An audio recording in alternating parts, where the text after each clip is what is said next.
Fusil, la mitraille, les grenades. Oh, et les tueurs à la balle et au couteau, tu évites. Oh, et saboteur, attention à ton fardeau, dynamite. C'est nous qui brisons les barreaux des prisons pour nos frères. La haine à nos trousses et la faim qui nous pousse la misère. À la tête des armées françaises, ont formé un gouvernement. Ce gouvernement, alléguant la défaite de nos armées, s'est mis en rapport avec l'ennemi pour cesser le combat. Certes, nous sommes submergés par la force mécanique, terrestre et aérienne de l'ennemi. Infiniment plus que leur nombre, ce sont les chars, les avions, la tactique des Allemands qui nous font reculer. Ce sont les chars, les avions, la tactique des Allemands qui ont surpris nos chefs au point de les amener là où ils en sont aujourd'hui. Mais le dernier mot est-il dit? L'espérance doit-elle disparaître? La défaite est-elle définitive? Non. Croyez-moi, moi qui vous parle en connaissance de cause et vous dis que rien n'est perdu pour la France. Les mêmes moyens qui nous ont vaincus peuvent faire venir un jour la victoire. Car la France n'est pas seule. Elle n'est pas seule. Elle n'est pas seule. Elle a un vaste empire derrière elle. Elle peut faire bloc avec l'empire britannique qui tient la mer et continue la lutte. Elle peut, comme l'Angleterre, utiliser sans limite l'immense industrie des États-Unis. Cette guerre n'est pas limitée au territoire de notre malheureux pays. Cette guerre n'est pas tranchée par la bataille de France. Cette guerre est une guerre mondiale. Toutes les fautes, tous les retards, toutes les souffrances n'empêchent pas qu'il y a, dans l'univers, tous les moyens pour écraser un jour nos ennemis. Foudroyés aujourd'hui par la force mécanique, nous pourrons vaincre dans l'avenir par une force mécanique supérieure. Le destin du monde est là. Moi, général de Gaulle, actuellement à Londres, j'invite les officiers et les soldats français qui se trouvent en territoire britannique ou qui viendraient à s'y trouver, avec leurs armes ou sans leurs armes. J'invite les ingénieurs et les ouvriers spécialisés des industries d'armement qui se trouvent en territoire britannique ou qui viendraient à s'y trouver, à se mettre en rapport avec moi. Quoi qu'il arrive, la flamme de la résistance française ne doit pas s'éteindre et ne s'éteindra pas. Demain, comme aujourd'hui, je parlerai à la radio de Londres. Message de Madame la ministre déléguée aux anciens combattants. 18 juin 1940. Dans la déroute, dans le désastre, dans la panique, soudain depuis Londres une voix s'élève. Un Français parle aux Français. En moins de 400 mots irrévocables, dans une étincelle qui deviendra flamme puis embrasement, il appelait les Français terrassés par l'effondrement devant l'agresseur nazi à ne pas renoncer à l'espérance. À 49 ans, le général de Gaulle sortait de la discipline et de l'obéissance aveugle pour entrer dans l'histoire. Pour s'assurer que le destin de la France ne s'arrêterait pas là, dans un dernier...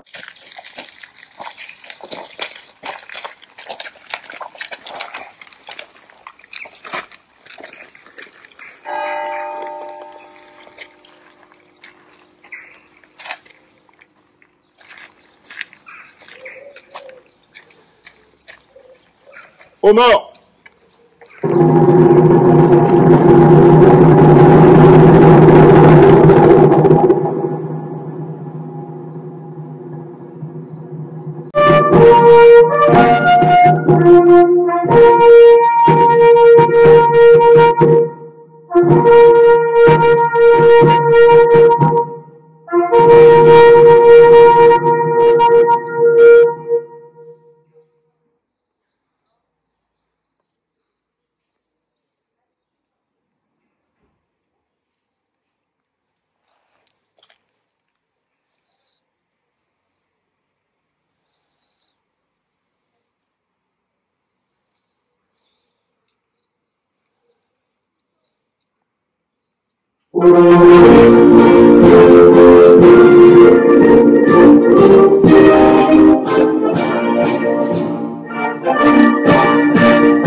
Qui sont venus jusqu'au bout à cette réception traditionnelle pour républicain, bien entendu, après les cérémonies patriotiques.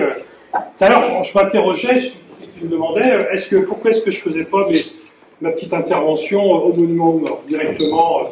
Pourquoi pas? Moi, je suis prêt à le faire. Hein, je dirais, j'ai suivi une tradition ancestrale depuis mes prédécesseurs, notamment un qui faisait toujours comme ça, et je considérais que c'était sans doute le modèle qui était le meilleur de se retrouver ici tous ensemble et de pouvoir évoquer ces discours. En tout cas, merci à tous et à toutes d'être présents, merci aux élus, merci à nos conseillers départementaux, tous les présents dans cette cérémonie un peu merveille. Merci Alia, merci Nicolas. Quelques élus autrement, bien entendu, du territoire, du conseil municipal, toujours les mêmes, bien souvent, même, voilà. Merci en tout cas à ceux qui étaient, on me dit qu'il s'est exercé à faire des lectures pour la première fois, et se disait, qu'est-ce qui m'arrive? Quand je l'ai demandé, le premier adjoint avait une petite intervention, un petit problème de santé, et je lui ai dit, non, t'inquiète pas, je te trouverai un remplaçant, tout ira bien. Un peu là-dessus. En tout cas, permettez-moi de débuter mon allocution de commémoration de l'appel du 18 juin 40 en citant cet extrait du discours radiophonique du grand homme. Je veux parler. Quoi qu'il arrive, la flamme de la résistance française ne doit pas s'éteindre et ne s'éteindra pas. Ces quelques mots qui ont été prononcés par un homme debout, au cœur de la nuit, allaient devenir ce qu'aujourd'hui on peut considérer la devise d'une nation, la devise de notre nation. En ce jour de 18 juin 40, il ne faut retenir selon moi que deux choses. Tout d'abord l'engagement, la volonté, l'engagement et l'espoir. Car il ne peut y avoir d'espoir sans engagement. C'est la leçon vraie qu'il nous faut tirer de cet appel et qui est encore véritablement, qui a tout son sens encore aujourd'hui. Que nous apprennent les femmes et les hommes qui ont fait le sacrifice suprême d'attendre les bras ballants en espérant que les choses vont s'arranger? Tout au contraire, ils nous rappellent que c'est par un engagement massif, complet et sans aucune forme de retenue que nous prenons notre destin en main. Ils nous rappellent que jamais nous devons subir et que toujours les choses peuvent changer, à condition de volonté et bien entendu, quelque part, assez souvent, d'opiniâtre temps. Et qu'au bout, toujours, vient le jour de gloire. S'engager, c'est croire, c'est espérer, mais c'est aussi vouloir et agir. Le général était cela. Il incarna l'espoir par l'action et ce faisant, il s'opposait à ceux qui acceptaient un armistice déshonorant. Ainsi va le monde, toujours divisé entre deux camps. Comme en 1940, ceux qui, comme le général Weygand ou le maréchal Pétain, souhaitaient la signature d'un armistice avec les Allemands et les autres. Comme le général ou comme le président du Conseil, Paul Reynaud, qui, refusant l'inacceptable, appelait au combat. Derrière ces deux hommes, d'autres anonymes se sont levés, animés par la même volonté. J'éprouve une profonde admiration pour ces femmes et ces hommes qui ont su entretenir l'espoir par leur engagement. Ils portent les valeurs de notre mode de vie. Ils balisent le chemin vertueux de notre démocratie. Nous devons garder leurs actions comme balises, comme repères, pour nos futures perspectives. Nous devons nous souvenir, car ils élèvent tout ce qui fait notre humanité.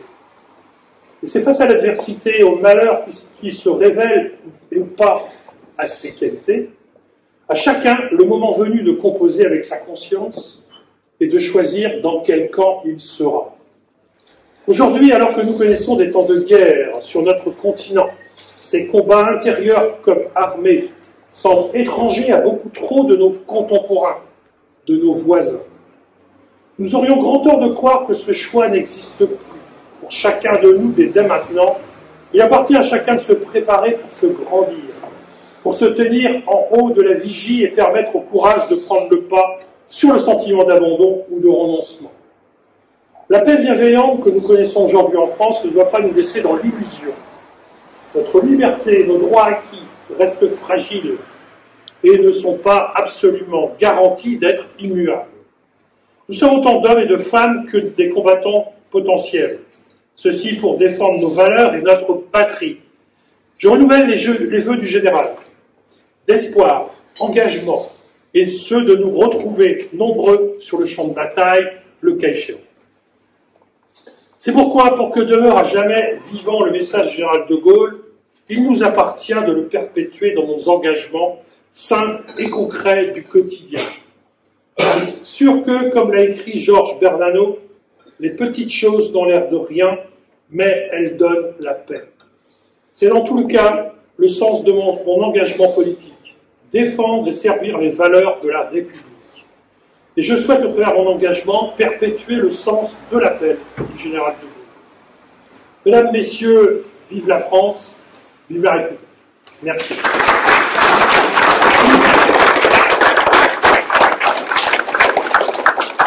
Il sera déjà, mais le bas de la place sera, on y accédera avec un nouveau revêtement, mais l'embellissement, lui, du monument, avec le pavage et tout ça, un peu plus tard peut-être. Bon, pour le 11 novembre, sera fait. Fin juillet. Pour le 11 novembre, sera fait. Le 11 novembre, largement, il sera Ok, voilà.